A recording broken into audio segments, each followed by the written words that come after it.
Selamat pagi Bapak Ibu Saudara yang kekasih dalam Tuhan kita Yesus Kristus. Sebelum memulai aktivitas kita di pagi hari ini, kita akan mendengarkan firman Tuhan. Mari kita berdoa. Tuhan Allah Bapa di sorga, di pagi yang indah ini kami umat-Mu datang menghadap hadirat Tuhan, mengucap syukur karena kami merasakan kasih setia Tuhan dalam kehidupan kami.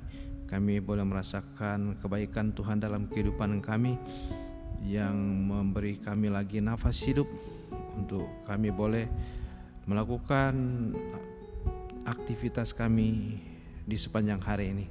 Sebelum kami memulai aktivitas kami akan mendengarkan firman Tuhan. Lengkapi kami dengan kuasa Roh-Mu yang kudus agar kami memahami kehendak Tuhan dalam firman yang kami baca. Berfirmanlah ya Tuhan, kami anak-anak-Mu sedia mendengar, dalam nama Yesus. Amin. Bapak Ibu Saudara yang kekasih dalam Tuhan kita Yesus Kristus, mari saya mengajak kita untuk membaca Alkitab. Saya ambil dari Roma pasal 8 ayat 1 dan 2. Demikian. Demikianlah sekarang tidak ada penghukuman bagi mereka yang ada di dalam Kristus Yesus. Roh yang memberi hidup telah memerdekakan kamu dalam Kristus dari hukum dosa dan hukum maut. Demikian firman Tuhan. Bapak Ibu Saudara yang kekasih dalam Tuhan kita Yesus Kristus, sebagai warga negara Indonesia kita mengucap syukur karena di bulan Agustus lalu tanggal 17 bangsa Indonesia boleh memperingati hari ulang tahun proklamasi kemerdekaan Republik Indonesia ke-78. Sudah 78 tahun kita hidup di bangsa yang merdeka, yang sudah diperjuangkan oleh leluhur kita, oleh nenek moyang kita, para pejuang, para pahlawan, sehingga kita merdeka yang diproklamasikan oleh Bung Karno dan Hatta pada tanggal 17 Agustus 1945. Bangsa Indonesia adalah bangsa yang berdaulat. Tugas kita untuk mengisi kemerdekaan yang sudah kita dapatkan. Sebagai warga negara kita bersyukur hidup di bangsa yang merdeka, bangsa yang kaya raya, bangsa yang diberkati dengan sumber daya yang luar biasa. Baik sumber daya alam, kita terkenal dengan bangsa yang punya hutan yang luas, namun sekarang sudah banyak hutan yang gundul karena illegal logging. Bangsa yang kaya karena kita memiliki sumber daya laut yang hebat. Ikan-ikan kita begitu melimpah ruah sehingga kapal-kapal asing sering juga mencuri ikan, sehingga pada waktu periode Presiden Jokowi 2014-2019, Menteri Kelautan menindak tegas dengan menenggelamkan kapal-kapal pencuri ikan.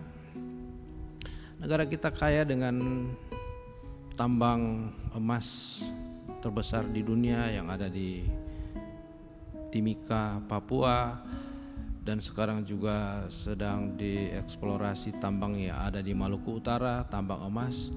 Dan juga negara kita sebagai penghasil nikel terbesar di dunia, tambang-tambang nikel tersebar di Pulau Sulawesi dan juga di Maluku Utara. Nah, saudara-saudara, begitu hebatnya bangsa kita, ya, termasuk dalam bidang pertanian. Bangsa kita memiliki perkebunan sawit terbesar di dunia.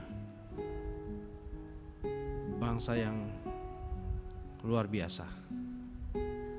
Dan kita hidup di negara ini, di bangsa ini. Kita hidup di bangsa yang merdeka. Dan sebagai orang yang percaya, kita bersyukur juga Sesuai dengan bacaan Alkitab kita, Roma pasal 8 ayat 1 dan 2 yang mengatakan, demikian sekarang tidak ada penghukuman bagi mereka yang ada dalam Kristus Yesus. Roh yang memberi hidup telah memerdekakan kamu dalam Kristus dari hukum dosa dan hukum maut. Jadi bukan hanya hidup di bangsa yang merdeka, tetapi sebagai orang percaya, sebagai umat Kristen, kita juga memiliki kemerdekaan yang sejati karena pengorbanan Kristus, penebusan Kristus bagi kita 2000 lebih tahun yang lalu telah memerdekakan kita dari hukum dosa dan hukum maut. Hukum dosa ialah siapa yang bersalah melanggar akan kehendak Tuhan, dia berdosa. Dan semua orang telah berbuat dosa, telah kehilangan kemuliaan Allah. Dan upah dosa adalah maut. Upah dosa adalah maut.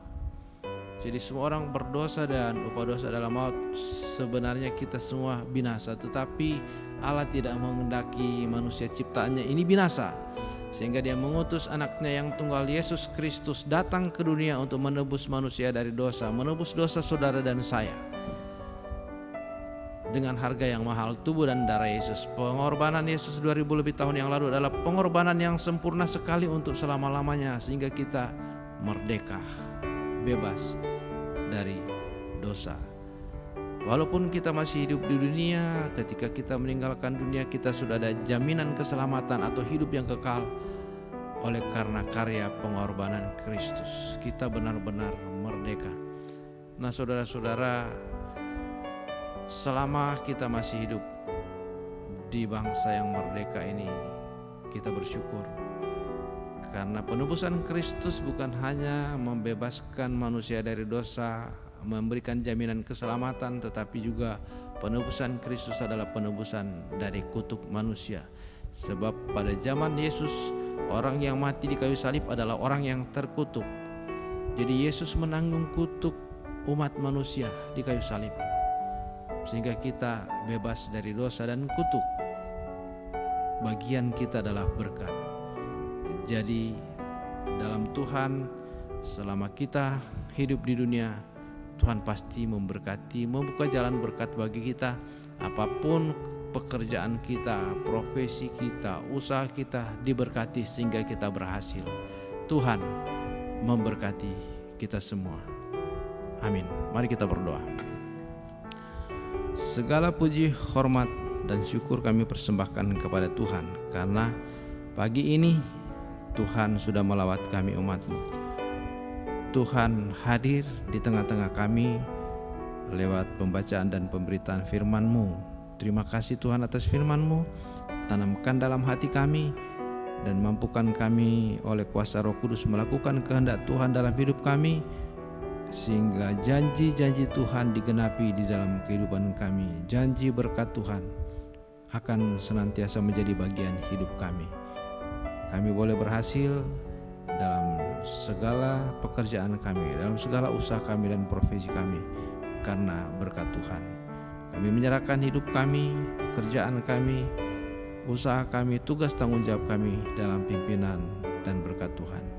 Inilah doa kami Bapa, dalam nama Yesus kami berdoa dan mengucap syukur. Amin.